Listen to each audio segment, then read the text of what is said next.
কবরের জীবনটা আসল জীবন। বিশ্বনবী দোয়া করতেন, আল্লাহুম্মা ইন্না নাউযু বিকা মিন আযাবিল কবর।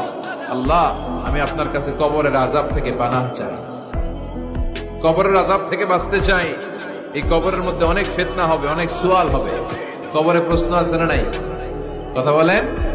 প্রথম প্রশ্ন জিজ্ঞেস করা হবে, মার রব্বুক, তোমার রব কে? বলেন, আমাদের রব কে? ওয়া মা দীনুক, তোমার ধর্ম কি?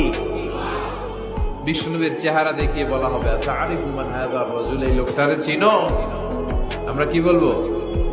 আমরা চিনি, উনি আমাদের প্রিয় রাসূল মুহাম্মদুর রাসূলুল্লাহ সাল্লাল্লাহু আলাইহি ওয়াসাল্লাম। এরপরে জিজ্ঞেস করা হবে, এগুলো কোত্থেকে শিখলা? আমরা বলবো, কোরআন থেকে। ফায়ুফসাহু লাহু কবরুহু ৭০ যিরাআন। সুন্দর সুন্দর উত্তর করতে পারলে আপনার কবরটারে ৭০ হাত লম্বা করে দেয়া। ইফতাহু লাহু বাবুন ইলাল জান্নাহ, জান্নাতের দিকে একটা